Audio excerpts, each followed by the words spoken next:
Well, this is a very cool treat because I've been meeting him on my podcast in a few months now when he first started New York City Never Dies. And Eric Urban is finally with me. Eric, thanks for joining me today. Yeah, you're welcome. You're welcome. Eric Briones, just so yeah. Okay. No, Well- it's fine. Everyone follows that one up usually the first time. Well, let's talk about why you created New York City Never Dies, and because you're so passionate about it, Yeah, sure. I want to know, were you a born New Yorker or how did this come about?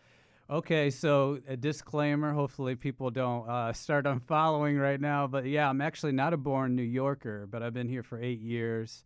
I'm from Ohio. Got a lot of people that are friends from New York originally, and I think it's just kind of it all kind of came about during the pandemic. Obviously, because for me, me being here for 8 years, I mean, I moved when I was 30 from Ohio.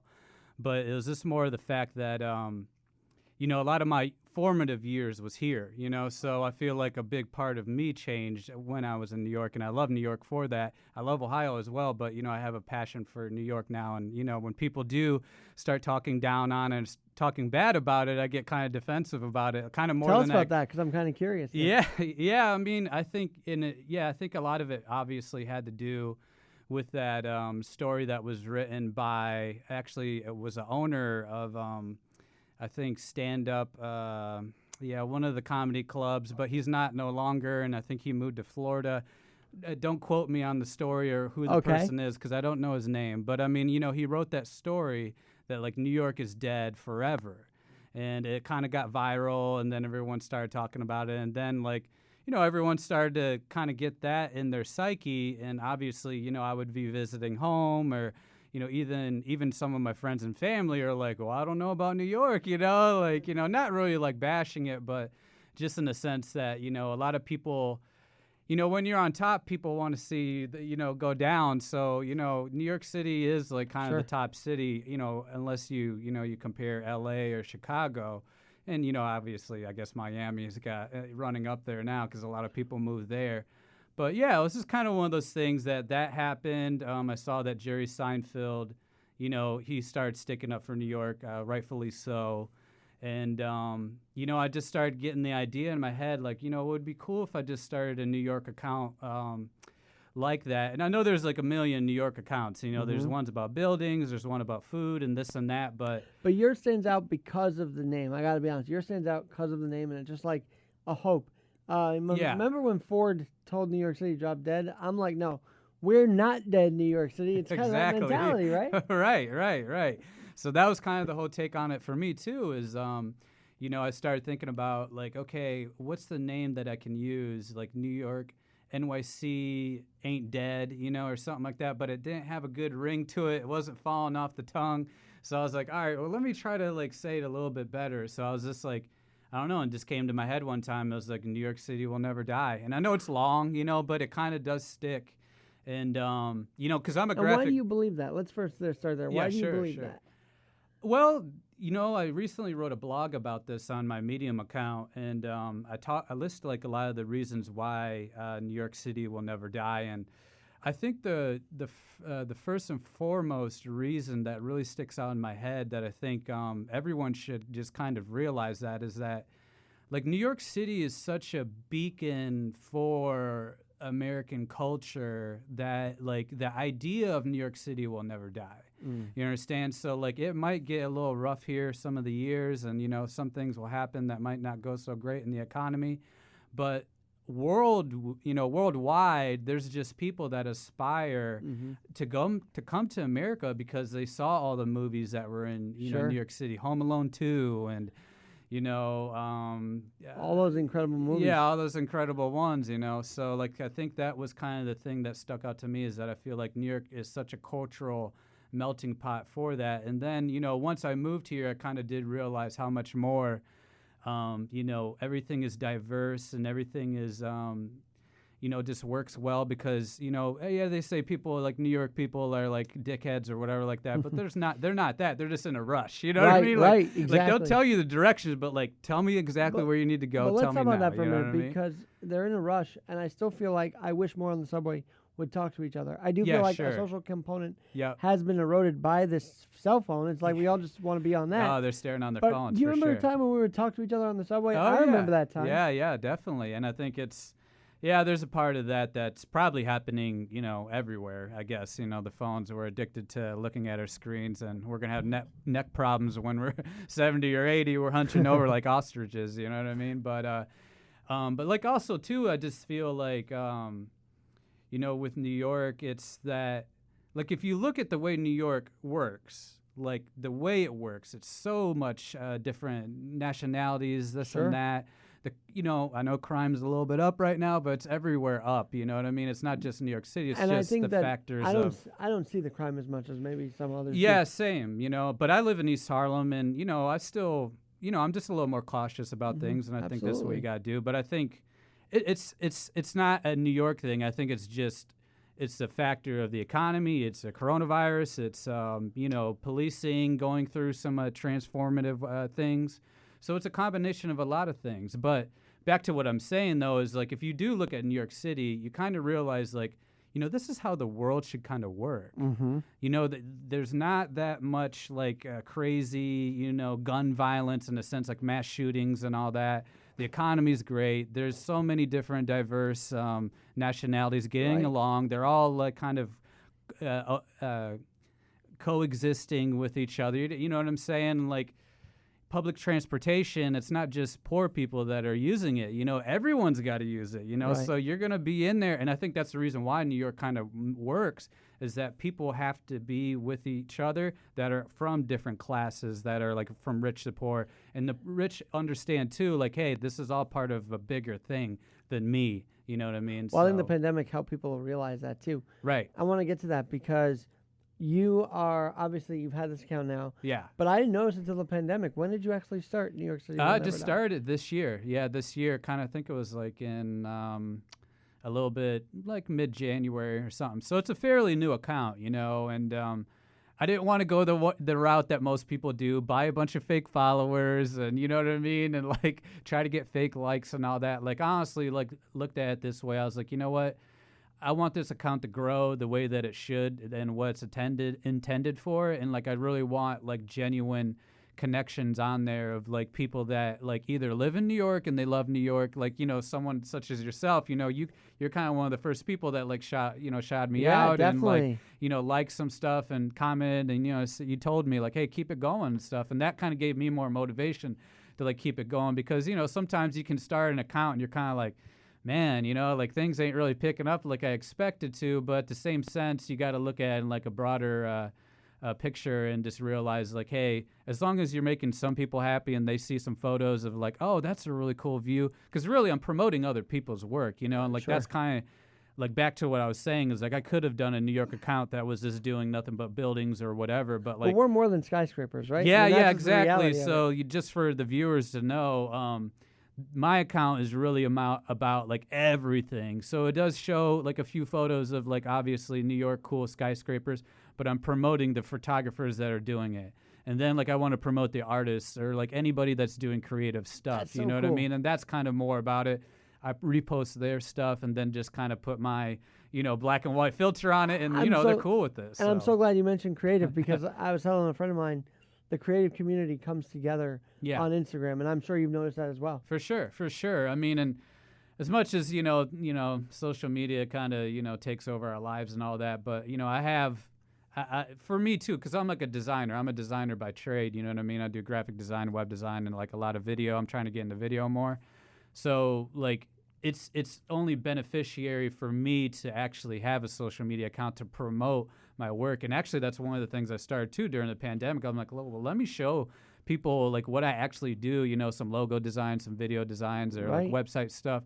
And like I get more freelance projects from that, you know what I mean? So that actually has helped out a lot.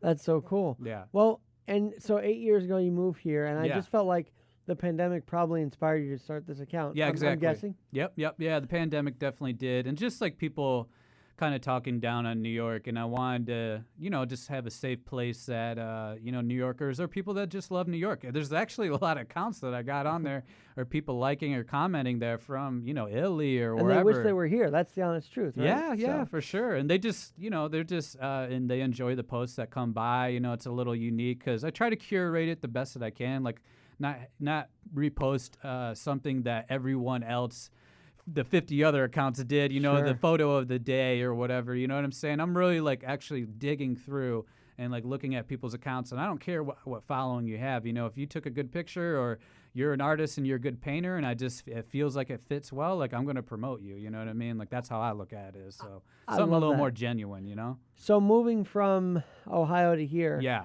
As you know, I do adapting on this podcast too. Right. The adaptation from Ohio to here. Let's talk about that. Yeah, I mean, it was, I was living in Columbus, Ohio, which is like it's a capital of Ohio, and it's like one of the bigger cities over there. So it's a nice city. It's great. I mean, but it's a smaller, I think the population's like around 1 million. So it does have like kind of that small town feel, but still like kind of have the tastes of the big city. But, it's just a thing, like, and I think anyone that is going to be moving from like really any like city from in America, unless it's like LA, but even LA, like you're going to still have like one of my roommates moved from LA, recently. And it is a culture shock because they're so relaxed out there, are they not? Yeah, it's spread out, it's spread out. You got to drive everywhere. And like, there's a lot of like, very dense places, but it's just like, you got to get one place to the other. Traffic's crazy. So like when you come to New York, like when things are so condensed, it's like so it can be a little bit overwhelming at first, and at least for me it was at first, but I kind of took it in stride. I mean, I was visiting here a few times because I had some close friends that lived here, and then I was able to move in with my friends. So everything kind of like, I was lucky that I was able to get into a situation where I moved in with like some friends, and they kind of took me under their wing, you know what I mean? So do you think God brought you here too? I think so, yeah. I feel like it was like kind of fate, because like with me, I like I said, I was in Columbus and I was doing very well there. I was working for a company that like one of their main clients was Limited Brands. So I was working with like Victoria's Secret and Pink and doing like more of the storefront designs and like actually. So and this is what you were doing before the pandemic, right? Well, no, this is before when I was living in Ohio. Oh, Ohio, sorry. Yeah. No. So, I mean, I was there. I'm just saying, like, I had a good job. The job, I was traveling all the time. And, like, me and my brother are trying to get into real estate, which he stuck with it. But, like, I kind of realized, like, man, like I'm about to turn 30. I don't have no kids that I know of. No, but like, and I'm not married or whatever like that. So it's just kind of like, and I've been visiting one of my friends here that he's like an actor and a model, and he's like a very close friend of mine. And I just saw like how much he was kicking ass. You know what I mean? I was just like, man. I was gonna say, what inspired you to get to New York then? Yeah, I mean, he was like kind of one of the things that kind of catapulted my idea of doing it. But I also, in the back of my head, did want to move to a bigger city. New York was on the slate, but it wasn't like driven until like kind of that year that I was about to turn 30, and maybe it was just like that. Not midlife, because that ain't midlife crisis, no. but you know what I mean? Like, that's just kind of like, I'm turning 30, like what, because I felt like at that point I was like, all right, like, and maybe it was God telling me, because I was like thinking in my head, like, all right, I can live cool here in Ohio, but the fact is like, if I stay here, live in Ohio, live comfortable, it'll be great. But I could take this chance, and I better take it now, because I'm not going to do it when I'm like, 42, you know what I mean? Like, I knew like, if I'm going to do it now, this is a time to do it, So. Well, I didn't know you left a lot of stuff behind. Yeah, so that nervousness, was there a lot of nervousness? Was it like, man, this is a big shot I'm taking here? It was a big shot in a sense. I mean, it was both, because like for me, I quit my job, and I didn't have like a job I was transferring to.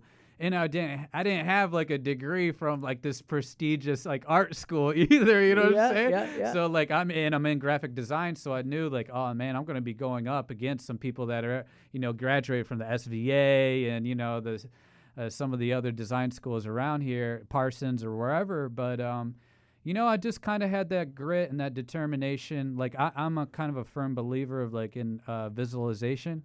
Yeah. And like seeing things. I don't know if you ever read the book. That's why you got merchandise too, right? Yeah, exactly. So it's like, I always like think in my head, like I don't know, I'll just tell you like a little story. Like before, because I would get overwhelmed, I'd get overwhelmed. I'm driving in Ohio or whatever, like overwhelmed. Like, I don't know if I'm going to make it. Am I going to afford it?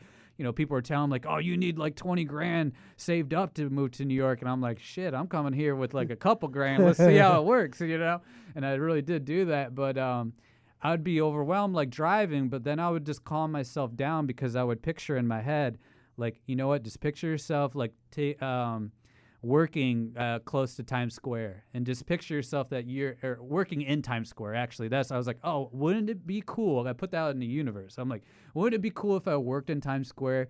Now that I realize, like, well, the crazy thing is now that I realize, like, I'm glad that I didn't work in Times Square. But the funny thing is 40 days later, after living here, I got a job at this company that kind of works in the fashion industry, but more behind the scenes. So, garment district. Yeah, garment, yep. So I had a job on 40th and 7th. So I'd literally be walking. By the pin, right? By that pin? Yeah, a little bit more ahead up, but yeah, kind of by that pin.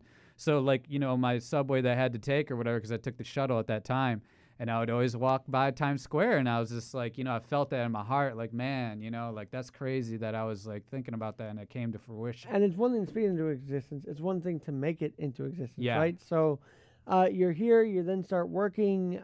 I feel like at 30, you're going to have the time of your life in New York City. Am I right? Yeah. I mean, I think so. I mean, at that time, I was still learning a lot of things, too, and especially, just... you got to know how to budget. You know what I'm saying? You can't, like, it's almost like there's so much things to do because I moved it during the summer, so that was a thing. And, New York summers are just the best. You know what I mean? Everyone's in a good mood. There's all these exhibits going on and, like, these pop-ups, these rooftops and stuff. So, for a little while, I went there a little crazy. But, like, you kind of got to realize, like, okay, I can't be going out all the time and, like, dining out all the time because, it adds up and, drinks and, cocktails here, it ain't cheap. Yeah. So Ohio, they're like, $7 or $8, maybe 10, but over here, like 15, 17, maybe 20 if you go to a nice speakeasy, you know what I'm saying? Yeah.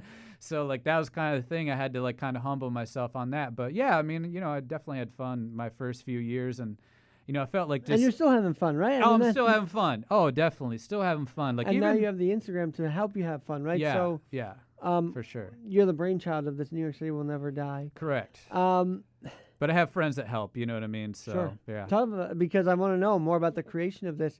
And it feels like it wasn't just inspired by the pandemic. You probably saw the grit and the will of New Yorkers during this pandemic. Yeah. No, that's of course, yeah, that's definitely what inspired me as well, you know what I mean? Because, for me, I saw like how, hard it was for everyone to go through, what we had to go through in New York and, be stuck in your apartment and really all you could do is, go outside and go for a run. But even with me and my roommate, like, see, that's the thing is like, everyone was like, oh man, talking about like, oh, New York's dead. There's nothing to do there. The city's dead or whatever. But like, if you were living in New York City, you kind of liked it, like that's the thing. There's a beauty about it. Cause I remember last year, like during the summer, like I kind of liked the fact that it was like a little bit alone and you could go down Times Square area and just like, and no one's really around or like ride a little scooter or whatever. Sure. And just like ride or your bike. Rollerblade like I did. Yeah, exactly. Right. So like there's a little bit of a romanticism about it, at least for me. I mean, obviously it was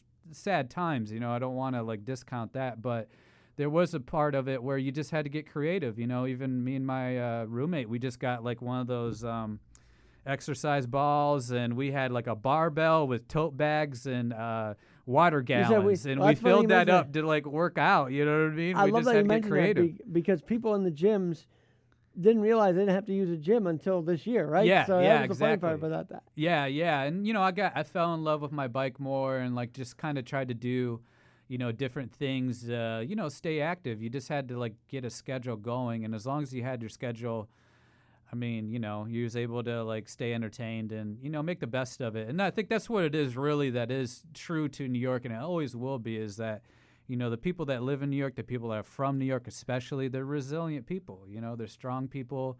They really will find a way to make things work. That's always going to happen, So I think we're on the up and up, obviously. We went through the dark times of, this whole pandemic and everything, and this year's going to be a lot different this summer going to be a lot different than last summer, I feel That's the trust there. and I got to ask you about this because we're talking about trust right now. Sure. New York City will never die. I personally believe our politicians, I don't even want to go there, have done what they can to make it seem kind of dead, like all the businesses were still shut down. Sure. So what role did New York City will never die play in supporting the small business? Well, yeah, I mean, that was kind of one of the things that I wanted to do in the beginning, but then, because the idea at first, like when I started to shoot these videos, and I'm posting the next 2 of them, it's like a series that I did at Washington Square Park where I just interviewed people like, hey, why do you think New York City will never die? And then they just talk about, I love it. What do you do? It. Yeah, for sure. And it was fun. It was totally fun. And our idea originally was, because I just got my camera and like my gimbal and all my equipment, and I was like, you know what, we should go to small businesses and like kind of do that same thing, but then also, do a little highlight reel, maybe promote some of their business and like just do that on our social media. They can use the video if they want to on theirs. That was the idea, and it's still the idea, but the thing is the idea that I had was like right when the second wave hit again, and then we got on lockdown again, you know? So it was like, I was like, man, we can't do it right now because, like, I know it's just a sensitive time right now. Like, restaurants are not going to be in a good mood right now because they had to close down even again and more. And it was just a tough thing. And that's why we kind of had to put it back. But, yeah, to answer your question, we do plan on, like, trying to promote small businesses more by, like, just doing more videos, because I want to get into that. I'd love to see that. By the way, your Instagram account, Twitter handle, just so people know. Yeah, sure. My personal one is ErbanCreative, and that's with an ErbanCreative Creative, because ERB is my initials. It has nothing to do with weed, okay? Well, maybe it does. No, I'm just kidding. I don't know. Weed is legal here now, you know what I mean? But that's a different conversation. That's my personal. And then obviously the New York City account is New York City Will Never Die. And if you look that up, you'll see it. Do you feel like you're an influencer? Do people consider you an influencer? And does that title scare you? Or I feel like you're the type of guy who doesn't care about labels. No, I don't care about labels. And I mean, personally, I don't think I'm an influencer because I don't, you know what I mean? I haven't had anything that went viral or anything like that. But, if I can influence people's days, then that's great. Or influence people's creativity, then, hey, by all means, call me that. You know what I mean? Because, like, really at the end of the day, I would say through and through, I'm a creative. You know what I mean? And, like, I'm always going to try to do some little ideas and try to do some little ventures. I used to have like a clothing line before, you know what I'm saying? And like I do a lot of other side projects that like, so anything that I start to try to get passionate about, I do stand-up comedy on the side, you know what I mean? So there's a lot of things that I just do on my free time that I try to incorporate just in my life because I like doing it. I'm pretty passionate about all that stuff. As tough as it's been, now they mentioned the comedy clubs, so I saw a story from you there. Yeah. Do you avoid pandemic jokes, or is a part of the mix now? The interesting thing is like I just started going back because, clubs opened like maybe a couple months ago. And, I'm just doing open mics right now. I actually do have a show at Broadway Comedy Club at 10 p.m. on, let me see the date. I think it's June 24th. Let me check. Sure. Let me check that calendar just so people know if they want to go. June 25th. Yeah, June 25th is... my show. I might have to show up there then. Yeah, you should. No, it's fun, dude. I've done some shows over there a few times, and it's good. And they just opened up, and so it'll be my first show since I've been back. But I've been doing open mics. But like to your question, I tried to do some of the pandemic stuff, and I don't know, it's just like a little stale because I think a lot of people already were doing jokes about it, and people were kind of over it. Like you might want to do a little bit of an opener about the pandemic, but it's kind of like politics now. Like, I don't even really do politics or talking about, I don't know, Trump. You know what I mean? Because it's just a little bit, played out right now.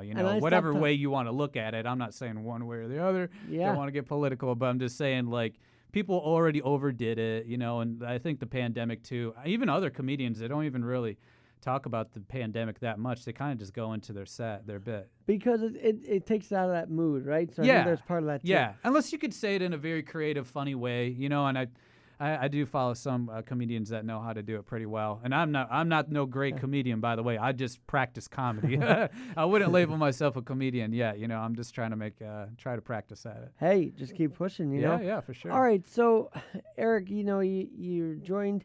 What were you doing before this Instagram account? That's what I want to know. Like, what were you doing before the Instagram account? You know, just still, I have my own personal Instagram account, and just doing comedy, and I still do that, but just got back into it, and, you know, just graphic design stuff. You know, I do that, you know, for work, but also like full time. Really, I'm just like doing it all the time. Like I'm always doing like freelance projects and all that. So I'm just always trying to create, really, you know what I mean? And I'm really been trying to get into videos more, so I'm trying to do that as well. Kind of actually what I picked up during the pandemic is I'm trying to get more into writing. So I'm starting to do that more. Me and my roommate actually we kind of got a screenplay, no kidding. Not a screenplay, cool. But like a script written out for a short film, and hopefully that can kind of come into works at some point, maybe next year or something. Or I'll do something with it. You know what I mean? I'll do something with it. But the exercise of writing has been something I've been really liking lately. And there's so much material in New York, is there not? Oh, there is. Yeah, there definitely is plenty of material. I mean, most of my material, especially for jokes, is New York. I was even talking about, you know, when everyone always asks you like, "Oh, you do comedy or whatever?" Like, tell a joke. Like, and I'm like, we can't really tell it like right now. You know what I mean? It's not going to come be the naturally, same. exactly. Yeah. You got to be on stage. You got to be whatever. So like, I'm not going to say the joke, but I did joke around about the subject was like how hard it is to like use the bathroom in New York City. You know what I mean?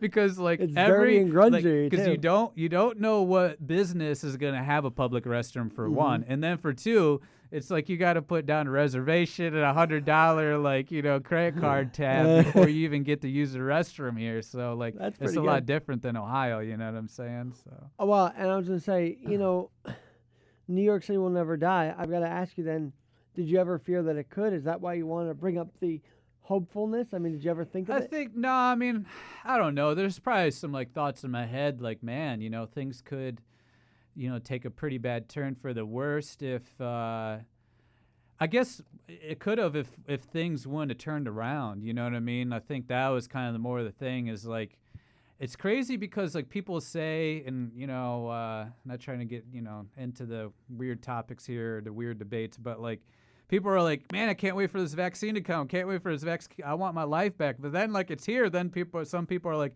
oh, it came too soon. Yeah, it's like, well, which way do you want it? You know what I'm saying? Because there need to be something that happened rush because like, hey, businesses were, you know, getting hit. And like, if the government's not paying those businesses and they're not like, you know, giving them a monthly stipend or whatever, right, then how do you expect them to stay afloat? So like, that's kind of the thing is like, yeah, you know, if it would have lasted like 2 more years, yeah, I mean, New York would have been in some trouble. I don't think it would have died because, you know, hey, Detroit's never died either. You know, I give credit to Detroit. They've found a way to like research themselves too. And, you know, a lot of people thought they were just gone, you know, but creatives move back. I think that's kind of one of the things too, is that like the thing with New York, and if you think about the 80s, like when things were like crime was at all-time high and all that jazz or whatever, like creatives moved in. And then everyone usually follows the creatives like Andy Warhol, Basquiat, and all them, right? Yeah. So, but then the rich people follow them in, and then it kind of recycles the city. And that's kind of what happened with New York. So I think like what might end up happening now, and my curiosity, and actually I want your take on this, is like commercial real estate. Yeah. What is going to happen with that? You know what I mean? Like, what's your take on that? Because I have an idea, but like, I want to know. I'm just terrified. Okay, I'm terrified that our buildings around here will not be filled again. Right. I'm terrified that there's no incentive for people to come back. I know you said Craves just a few minutes ago that Craves can come back, but I am terrified that no one has the incentive to come back. Right. High taxes. Yes. There's high taxes. There's a lot of restrictive feelings still here, and that the pandemic kind of blew that wide open, didn't it? So it did. There's a fear. But I feel like accounts like yours can bring people back. That's just my thought. Well, let's hope, and I appreciate that. Because 420,000 people, we got to make that up, man. We got to make that up. Yeah, no, it is. And I guess my curiosity is like, well, how long will they wait, you know? Because, like you said, if companies kind of do come back, they'll probably realize at this point that the real estate, because the real estate's one of their biggest, expenses. So they're going to be like, oh, well, why don't we just do a hybrid where instead of us having 2 floors, we'll just have 1 floor and we'll rotate the shifts out, which just makes sense. I mean, you can't really force what a company is going to do. You know what I mean? Hey, they already outsourced. Companies got outsourced to China or wherever, right? Yep. Or Mexico. So, like, that just happened. So unless there's some kind of regulation about that, or there's incentives that New York does for businesses, like, hey, actually have your full headquarters here. But well, let's see. That might take years and years. Well, I know California had people move from there to Texas. So right? That's happening too now. Because the taxes are so much lower there. Yeah. All right. Well, ErbanCreative, ErbanCreative, Creative, account owner of New York City Will Never Die on Instagram. Eric, we'll be right back on Alex Guerra Podcasting. All right. Thanks for joining us today here on Alex Guerra Podcasting. It's a nice hour-long sit-down with my guest, ErbanCreative. You know, Eric, ErbanCreative. Eric, you are the host and the account owner of New York City Will Never Die. So how will your account, as we're getting out of this pandemic, help people live again? Responsibly, of course. In the hope, right? And that is the hope with my account. It's a hope with everything. It's a hope with New York City Will Never Die, is that, and I think I would assume that you do feel this too. Like, think about the past month, right? You know, they talked about the mask. You can sort of take it off, I guess. Like, when if you're fully vaccinated, like, haven't you kind of felt when you're walking around the streets, like this energy? It's starting to bubble up. Yeah, you know what I mean? People taking the masks off and everything. So yeah, I feel like it's on the cusp of kind of getting back to what you're saying is like, let's just live a little bit and live. And I feel like I know in New York it will happen that way. We're grabbing a beer after this. So yeah. Yeah, that's what I'm saying. But I hope it does happen, in America in general, where everyone kind of calms down a little bit about the rhetoric and all that. You know what I mean? Let's just go back to being friends and not arguing about sticking points of policy or me believing in this or that. Because in the end of the day, it's just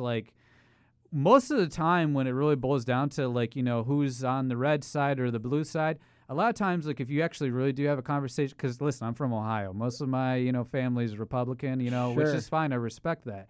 You know what I mean? But they know where I stand on stuff. And hey, and I'm not totally on the, the crazy side of it. Want the cops and they're still, not, right? and they're not either. They're not on the crazy side. So the thing is both parties have a crazy side on both ends. But the crazy side has a loudspeaker saying everything for everyone. Really, when people are in the middle and if you have a conversation with someone, they kind of actually want the same thing as you. They just want to go about it a different way. I feel, Eric, you know what I mean? I feel like the extremes have dominated the conversation. Yeah, that's of course. the problem right now. Yeah, because it goes viral, and that's the problem with the social media thing or just media in general. Is it's clickbait, it's everything. So we need to have that stuff calm down. But the hope is that if New York, or not even New York, but just America gets back to normal, a sense of normalcy, that will just kind of get lifted off where we're like, man, why were we arguing about all this stuff, man? Let's just get back to hanging out, having barbecues. Why are we throwing bottles at sports players, right? That's right, the thing about this exactly. now, so. That type of stuff. Come on, man. Let's just chill and have a good time. Eric, I've got to ask you this because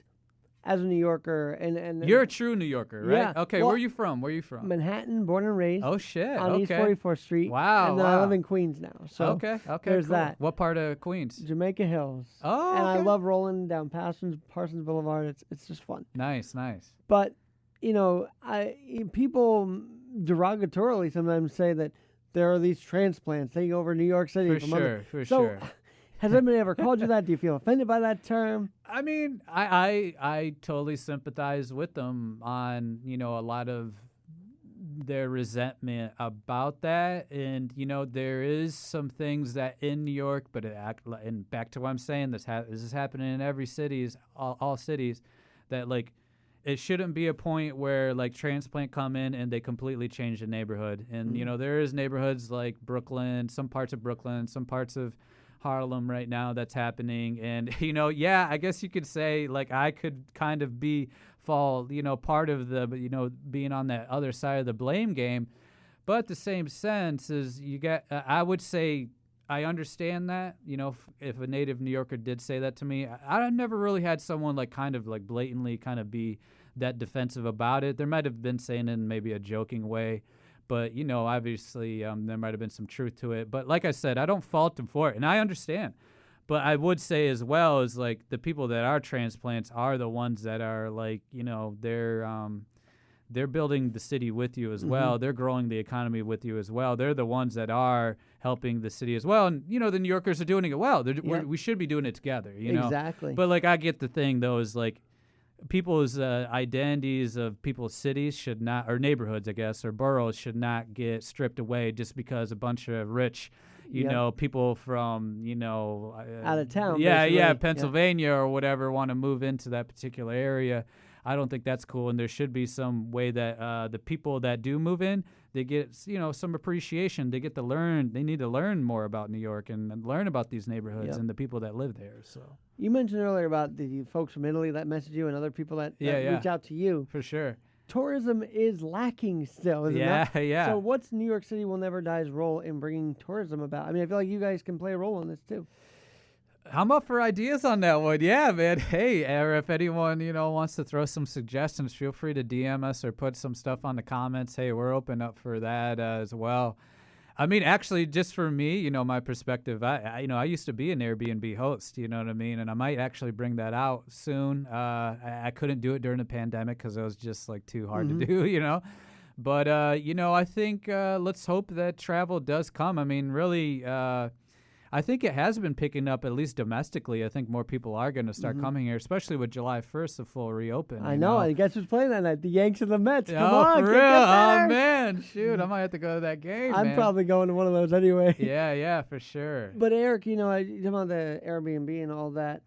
You just reminded me, there were some people in our generation that were still throwing parties in the pandemic. And yeah. I feel like that's what gives New York the bad rap, when people just go against the grain. Sure. I feel like you didn't go against the grain. I tried not to anyway. I didn't. Surprise. I mean, hey, I like to have fun. I'm a fun guy. Trust me. I love doing those type of fun things. But, me and my roommate, we've had some people kind of come to me like, hey, there's this secret party that these promoters are, doing at this hotel or whatever. But, like, I don't know. It felt disingenuous, you know what I mean? Because I knew a lot of people were going through a lot of tough times and a lot of pain and a lot of loss. And I've lost before, I've had hard losses before. So I understand that. So me and my roommate, we're kind of just like, man, nah, dude, I'm not going to go to any of that stuff, man. Because if I'll you get just shut wait down for too, that would be the issue as well. Yeah, and I'll wait till it opens back up. It's fine. Go to the park and party. You know what I mean? Like, and that was Washington happening. Square Park was crazy. Oh yeah, I was there for a couple of those now. Hey, but everything was outside, so it was kind of cool. Exactly. Yeah. I saw a party right off the block of. But like a party bus. I'm like, what is that? Yeah. That's one of the reasons why I shot over there, because I just knew the energy. The energy over there is just so cool. Everyone's just, it's like a weird utopia kind of thing, vibe going there. But to follow up, I mean, the fact that there were people in our generation doing those foolish things, it kind of brings that mentality to the national stage for New Yorkers that, oh, look at them, they're flouting the rules and all that. But we're not like that. And people have to know that, Yeah, they do. I mean, it is what it is. I mean, people are always going to find something to critique. And, hey, it's Miami right now. I mean, at least with us, it's not like our, city as a whole, or everyone's like encouraging this stuff. I mean, there's just some states or some cities that are kind of just having a little bit of a less disregard for the fact that this, virus can spread. You know what I'm saying? Yep. It spreads. Like, that's the thing. And that's at that the reason. Point, no one was vaccinated, right? Yeah. And I have some, some interesting conversations with people that, I have devil's advocate with them. And they're like, I don't know about the lockdowns. And, because one of my friends, he lives in Atlanta. Like, I'll give you an example. But he kept on, I visited him recently, and he's like, I can't believe, New York was so strict on their lockdown, and he's like, down here, we didn't really have to do that. We were sort of locked down for a week, and then we didn't have to, and our cases never really shot up. But I'm like, bro, you got to look at Atlanta. It's so spaced out. It's so, like, it's warmer weather there. People are mostly outside. I was like, New York had to do what they had to do in the beginning. Yeah, there's probably some reasons why, like, maybe certain things were like, all right, maybe that's overkill on us. Wrong choice of words. But you know what I mean? Like, too strict on certain things, or it took too long for certain things. I get that. But in the beginning, they had to do what they had to do. I mean, you got a population that are stacked on top of each other. Sure. Like, a hard lockdown had to happen. And, hey, I think, everyone was just trying to do the best they can, like in America in general. So it's just what it was. It's just you can't compare one city to another. It's because we're so dense around here. Yeah, too. it's That's just different. It's every city's different. They're calling this a Great American Reunion, which I'm excited about. But yeah, the $1 million question for you, Mr. New York City will never die. Oh man, how do we make sure it doesn't die? And does government play a role, or does you and I play a role more so than the leadership? Well, I think with everything, it's a combination of both. You know what I mean? It's a mix of both. I think, they even said before, that was a problem with the, the Ebola virus, and I think, the swine flu and all that, or H1N1, whatever one that kind of came over here. There's kind of a scare, but then, some parts of the government kind of gutted some of these departments that kind of keep an eye on these things. And I think they need to be more proactive on their end. There's probably things that we can do personally. Like, I don't know. I mean, this is up for debate. But, maybe we don't have to always handshake. And that's an American thing. And if you look at the Asian countries, that's why their rates or their infection rates were a lot lower, because they don't, in their culture, they don't typically give hugs. They don't typically do that. They do a nice bow, very respectful, or they do, something like that. So maybe a fist bump is cool. We did that earlier today. I just did it, with your friends. So it's like, and I actually kind of noticed, like, most of my friends, that's what we do now too, or just random people I meet. It's like, hey, a little fist bump. And it's nothing different. It ain't that much different, but like, honestly, it's cooler. Yeah, it's cooler. And like, when you think about it, is like, I don't know, maybe like during the flu season or the season where it might like pick up where we think it might, I don't see a problem with it. People want to wear masks, they want to wear masks. Let them wear it, because hey, no one really caught the flu this year either, did they? No. And people are like, well, yeah, the flu, conspiracy theory. Why did no one get sick from the flu? It's like, well, everyone was wearing a mask, bro. You know what I'm saying? Like, that's what happened. I didn't even thought of it that way, actually. Yeah, no, that's kind of what happened, is like no one really got sick because it wasn't spreading like it was. And I think even, I think the mentality in America too is like, if you're at the office, right, if you're sick, you tough it out. You know what I mean? Like, hey, if you feel sick, just stay home. You know what I mean? Like, and the manager should be a little bit more lax about that too. So yeah, there's personal things that people can do as a society, but then obviously government needs to keep an eye on things too. You're a people person. I could just tell automatically. Yeah. So these comedy clubs must have really brought back your spirit. Sure, it did. Yeah, I mean, it was cool to like, go back, and then I'm like, I'm so rusty, man. I was like bombing like my first couple weeks, and I still bomb but I'm starting to get a little bit better and getting warmed up, and trying to see if like some old jokes work, and then I'm like, that kind of aged bad, so I gotta like rewrite some new things. But it was just cool to like actually see some of the old comics I used to do open mics with or shows with. I'm like, oh, all right, he's still doing it. You know what I mean? Like, that's cool. So, that camaraderie around, like, because comedy, they have their own kind of like, circle as well and scene. So it is nice to like see some familiar faces back. Eric, I gotta ask you this. Sure. With all the funny stuff going on, I mean, hold on, I just lost my train of thought as you were talking there. Funny stuff. Yeah, no, it's just good stuff. But do you have a joke? Well, I think about this. Do you have a joke that you want to tell that maybe doesn't flop for me anyway? Oh man, like I said, it's tough to really say a joke. Man, let me see if. I mean, I could have threw that joke. I guess I should have did that one earlier, but now I already said it, so now it's like, all right, the cat's By the way, the whole thing about comedy is being censored now. It feels like you can't be funny anymore. Yeah. I mean, let me see if I could try to get a joke, but honestly, I don't know if it's going to fall right because, like I said, it doesn't have the same lasting power if I'm on a stage or whatever. But no, to your point, yeah, it has, and I hope that lets off too because, like, there's a part of it too that, like, the whole cancel culture needs to kind of be more of a let's forgive and let people grow culture instead, and I think that's pretty self-explanatory. But yeah, man, there's sometimes that like I would do a joke where like, and this has happened for years, but like people are like kind of sensitive where I'm like, man, they should have really laughed at that. But instead of like everyone like, ha ha ha, yeah, everyone's like, aw. And I'm like, no, you're not supposed to do an aw. Like, yo, it's supposed to be funny. Like I said some like, dig against myself or whatever. Maybe that's the joke for you right there. Yeah, like there. Well, that's funny, right? So self-deprecation, you can't go wrong with that. I swear. Yeah. To God. Oh, yeah. Self-deprecation works all the time. You know what I mean? But have you ever been on is this like one of your first podcasts? Have they? I actually did. I did a comedy one actually a few years back. Yeah, this one girl I know, Marissa. I hope she still does shows. She was doing shows for a while. Marissa Smith.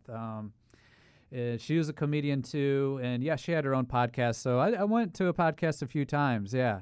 And I want to say cool. I might have, because what studios is this? This is this is just a random radio studio. Okay, I did this one that was like Gotham Studios. Yeah, I don't know if you know it's familiar. It's kind of close by here. I don't know, but I've heard of Gotham before. Yeah, okay, yeah. I just know because you're just so well versed in the podcast realm. I'm like, he's got to be doing this more than a couple of times. Yeah, I did it a few times. This isn't my first rodeo. Yeah, that's cool. Right. Well, and I love talking to people who are just creatives because, as I say, the community can come together in better New York. And sure. I don't know. I still feel like that message hasn't been put out there as much, Yeah. I mean, I hope that's kind of what my account does foster more, And obviously, hey, look we just met up through that account. Exactly. And we're doing something creative.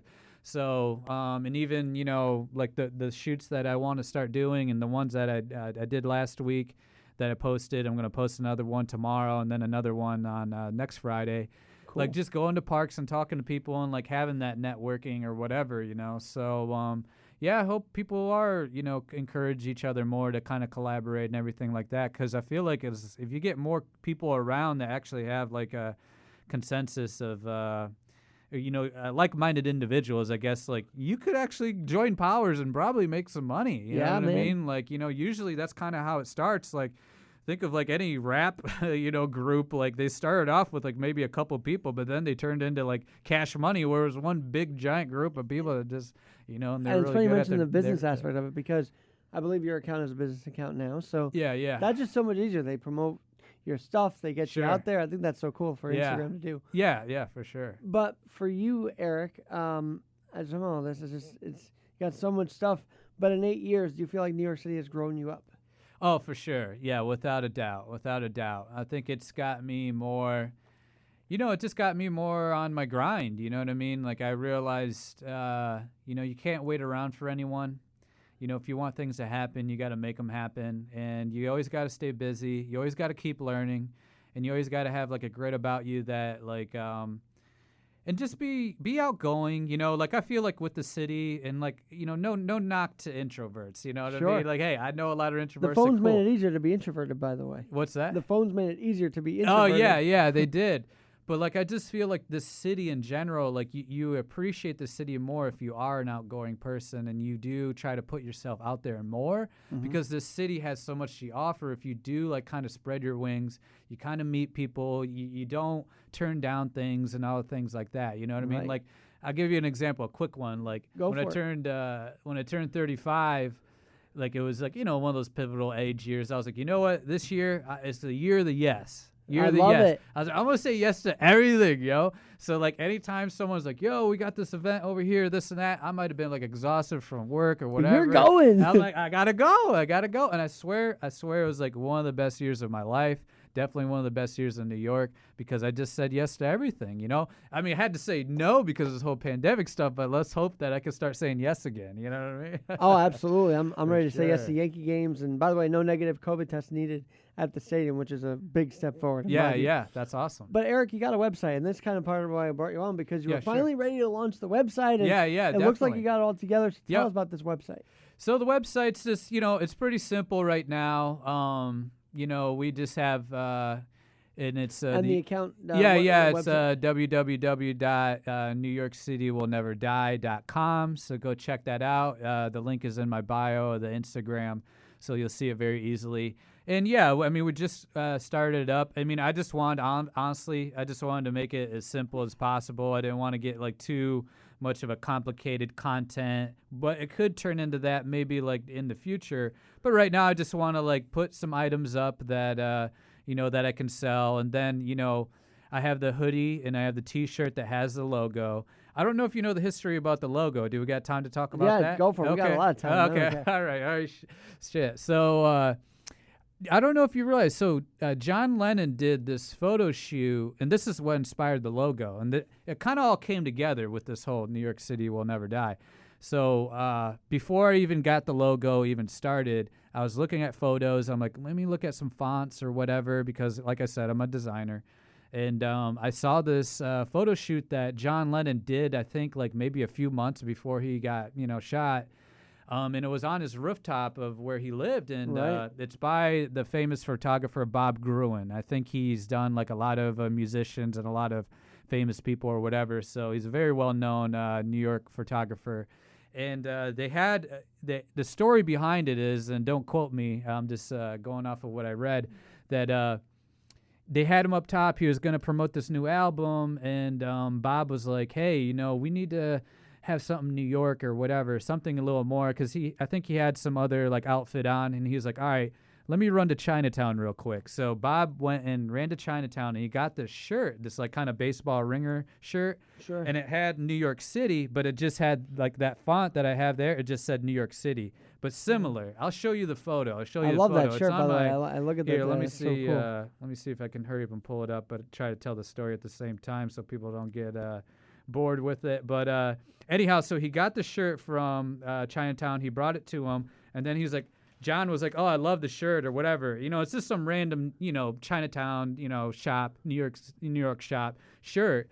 And oh yeah, you see it, you see it. So it's on that. the Instagram account, guys. It's like one of the first photos I posted, but they ripped the sleeves off to make him look more badass. So they ripped the sleeves off, and then he's like kind of like, hey, this kick-ass, John Lennon. Because that's kind of one of the things, too, like a transit, right? Mm-hmm. Like John Lennon is a transit, but anyone you talk to would think, like, John Lennon's a New Yorker. You know what I mean? Like, through and through. So, like, those type of people that bring that energy to the city, they should be here, and, like, they should be embraced, and you know what I mean? And, just understand that. So, Absolutely. like, I saw that logo, and I'm like, yo, let me try to tweak it. Let me try to do something different. And I just did that, and that's how the Will Never Die came along. And then I'm like, whoa, like, this logo looks really good. I'm like, this would look really good on a shirt and a hoodie. So that's kind of where this came about. And, yeah, you're seeing that the Save NYC Nightlife. So let me plug that in a little bit, too. Is that a hashtag people can do? Or? Well, it's actually, so I started to think about how can I do this like a little bit more to help out, have it more centered around New York, because I already got the shirts printed at Paris Screen Printing in Queens. It's just like a local New York shop that does screen printing. So I'm like, let me make it in New York. Let me do everything right. You know what I mean? Buy New York. Like, let me do right by it, So what else I thought, I was like, what would be really cool is like, let me try to donate some of the proceeds of any purchase, like a shirt or a hoodie, towards a charity. So I started looking at charities that I think I would be like into. And obviously I love music. I love live performances. I love like, the entertainment industry and all that. So I found this one account that's called NYC Nightlife United. So it is a nonprofit resource and advocacy coalition created by NYC's nightlife community to support BIPOC, I think that means persons of color, and the LGBTQIA. I'm sorry, I'm probably saying that wrong, but basically cultural spaces and workers in New York. So this started during the pandemic too. So I was like, let me, try to tie that in, and I don't think they even really know. I need to try to send them an email and give them a heads up about it. But it was just off the strength that I respected what they did. You know what I'm saying? So I was like, let me see how I can tie that in, and hopefully people that when they do buy a shirt or a hoodie, and I plan on doing like hats maybe, and like maybe beanies or something like that. Did you trademark this yet? Did you trademark New York City Will Never Die? Yeah, I did. Yeah, it's trademarked. It's still going through the process or whatever like that. So yeah, because hopefully Chinatown doesn't start seeing that logo, you know what I mean, and start taking it out. I'll have to talk to some of them if they do. But it's in the process of it. It takes a little while to kind of get pulled through. But yeah, I did. And I plan on doing like some other items, with the logo and maybe just some other creative stuff, because like I said, my experience is in kind of like the fashion industry background. So I have an idea of like kind of how to make this stuff. And, as long as I can tie it and hopefully get the stuff made in New York and tie it to a charity that people will feel good about. Like if I make this purchase, oh, that's kind of cool. They're helping out these people as well. It's all like one big thing to promote New York. I was going to say, so, and I don't even know about money, because I feel like the account is just, it will gain the traction it gets. I hope so. But is there a way to donate to New York City Will Never Die? No, I don't. I think for me, I don't know if, at least right now, I think right now it's just a community, a digital community, I guess, in a sense. I don't know if it will get set up into like a nonprofit. I guess that's an idea, and I'm glad you brought that up. That I might put that in the back of the head, you know what I'm saying? So it might be something I might need to think about if that's something I want to do, explore. But, I honestly, I wouldn't even want to take donations right now. What I would say is, like, anyone that wants to do a direct donation, it's on the Instagram handle, NYC Nightlife United Instagram handle. Check them out. If you want to do a donation somewhere, do it to there.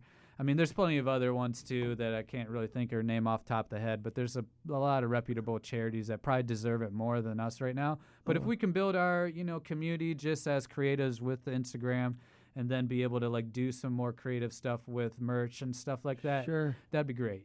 That's kind of the goal for now. All right. The $1 million question I thought was going to be another $1 million question. Yeah, another one. All right, yeah. Because you're young and I'm young. Still young. God I've got a girlfriend. She's great. All right. Awesome. But will the dating scene in New York ever die? Is it dead? Is it still alive? Nah. I don't think it. Honestly, the funny thing is like, I don't think it even died when, it was like hardcore. It did. I guess it took a pause for a little while there when you couldn't do. Not for too long. I even remember I went on a few dates during the pandemic, and obviously it was a lot different because there was just nowhere to go. You couldn't even just had to meet up and you couldn't even really hug them and this and that. You just kind of met, you talked, and you just walked around the park. Right. And that's kind of what you did. But still, I look back on it, it's kind of funny. You can just laugh at it and be like, wow, that was interesting. And it's something to kind of cherish and tell your grandkids one day, yeah, we had to do that. Yeah. So, no, if anything, dating's coming back with a vengeance now. I think it's going to be a hot vax summer, if you know what I'm saying. I know what you mean. And by the way, I'm thinking people listening to this will be excited to know that New York City will never die. The dating scene will never die. Yeah. And we're just going to keep on humming and living strong here. Yeah, I think so. And I hope, things do need to change, I think, in the city. And I hope they change for the better. I'm not a politician, so, hey, it ain't my job to come up with that. I have ideas. People want to talk about it on the Instagram account. Let's talk about and have some dialogue more about that. But, there is going to be a new mayor soon, and I got to look into the candidates a little bit more. I think a lot of New Yorkers right now are not really paying attention to the race. We're just happy to be out again, right? Yeah. Hey, man, I'm just happy to be in a restaurant for crying out loud. You know what I'm saying? I ain't trying to worry about another race, but it is important. So I think the week of, I'll do a deep dive and try to really look at each candidate and see which one seems to want to change and have some new ideas, not the same ideas, and maybe the same ideas worked before and maybe they will again, but still kind of for me, I'm I don't know, I'm leaning more towards well, how can we get, startup businesses here more? How can we get more tech here? Right. That's kind of what I think the is tech how can needs we to be here? Exactly. How can we make it more of a smart city? And they are starting to slowly do it, but when because I've been to Asia a few times, I go to Japan, I go to Tokyo, I go to Seoul, or I go to Hong Kong, or Taiwan, I've been to those cities and they're just so high tech, you know what I mean? And I'm man, we need to kind of catch up to some of this stuff. And it deals with the transportation. It does deal with some of the, just small stuff, the businesses themselves or the malls or whatever, so. Well, Eric, this has been a very cool hour. Give us your handles one more time so people know, and then we'll shoot them over to there. Yeah, sure. So, if you want to follow me on my personal account and look at weird memes and comedy or design stuff or me doing random travel stuff or whatever, you can follow my personal account at ErbanCreative, and that's ErbanCreative. Creative. If you need any freelance projects, shoot me a shout out. I'm always free. I'm not free. I'm free to schedule, but I'm not free. You know what I mean? Yeah, let me rephrase that. But sure. I'm always open for work and able to collaborate with other creatives on projects. And then the main account is New York City Will Never Die. Just the way it's spelled out on Instagram and on Facebook and on the website as well. So find us there and give us a follow and a like and a comment. Well, this has been a very cool hour. Yeah, I can't believe the hour's gone by. Yeah, it went by, man. It went by quick. Well, let's do this It went again. by like a New York minute. Hey! Oh, there's my joke, dude. Hey, oh. All right, Eric. All right. Erban, it was so nice to meet you and so nice to have you on. Let's do this again. Yeah, for sure. Soon as things really pick up here. So. Yeah, definitely, man. I'm Alex Garrett, where we're always adapting, and we'll be here next time. Take care.